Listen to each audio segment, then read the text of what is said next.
நகரத்துல கடுமையான பனி விழுந்துகிட்டு இருந்துச்சான். அந்த பனி இரவுல தன்னோட வீட்டுக்கு முன்னாடி ஒரு ஏழை மனிதன் இருக்கிறத ஒரு செல்வந்தர் பார்த்தாராம். அந்த ஏழைக்கு ஒரு 70 வயசுக்கு மேல இருக்குமா. அந்த முதியவருக்கு பக்கத்துல போய் செல்வந்தர் அவர்கிட்ட, வெளியில இவ்வளோ குளிரா இருக்கு, உங்ககிட்ட சூடான உடைகள் இல்லையா, உங்களுக்கு குளிர் இல்லையா அப்படின்னு கேட்டாராம்.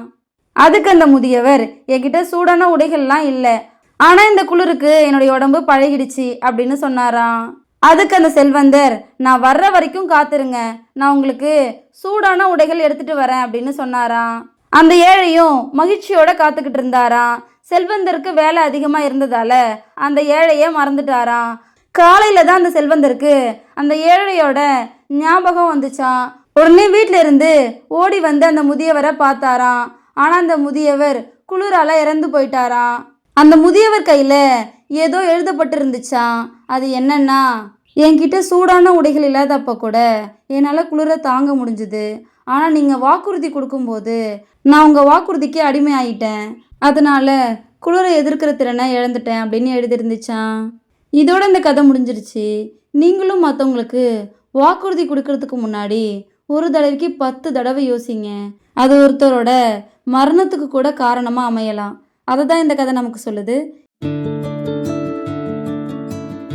ஒரு வயதான தாத்தா கொய்யா பழங்களை எடுத்துட்டு போயிட்டு இருந்தாராம்.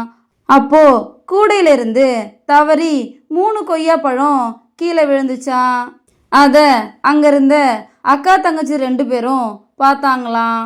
உடனே அக்கா, வா இந்த கொய்யா பழங்களை அந்த தாத்தா கிட்ட கொடுத்துடலாம் அப்படின்னு சொன்னாங்களாம். அதுக்கு தங்கச்சி, எதுக்கு தேவையில்லாமல் அவர்கிட்ட கொடுத்துக்கிட்டு, பேசாம இந்த கொய்யா பழங்களை நம்மளே சாப்பிட்றலாம் அப்படின்னு சொன்னாலாம். சரின்னு முடிவு பண்ணிட்டு 2 பேரும் அந்த கொய்யா பழங்களை சாப்பிட்டுட்டு சந்தோஷமா நடந்து வந்துக்கிட்டு இருந்தாங்களாம். அப்போ அந்த கொய்யா பழத்தை எடுத்துட்டு வந்த தாத்தாவை பார்த்து அவரோட முதலாளி கோபமா பேசிக்கிட்டு இருந்தாராம்.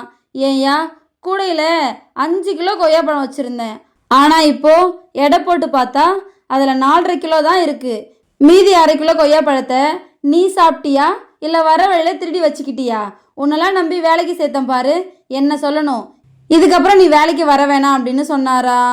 இதை பார்த்து அக்கா தங்கச்சி 2 பேரும் கண் கலங்கி போய் நின்னாங்களாம்.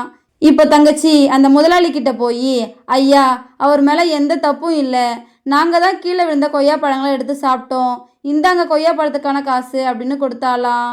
இப்போ அக்கா தங்கச்சியை பார்த்து, எதுக்கு தப்பை ஒத்துக்கிட்ட அப்படின்னு கேட்டாலாம். அதுக்கு தங்கச்சி, அக்கா, நம்ம செய்கிற தப்பை மறைக்கிறதால இன்னொருத்தவங்களோட வாழ்க்கை வீணா போகுதுன்னா அப்போ அந்த தப்பை நம்ம ஒத்துக்கிறது தான்க்கா நல்லது அப்படின்னு சொன்னாலாம். இதோட இந்த கதை முடிஞ்சிருச்சு.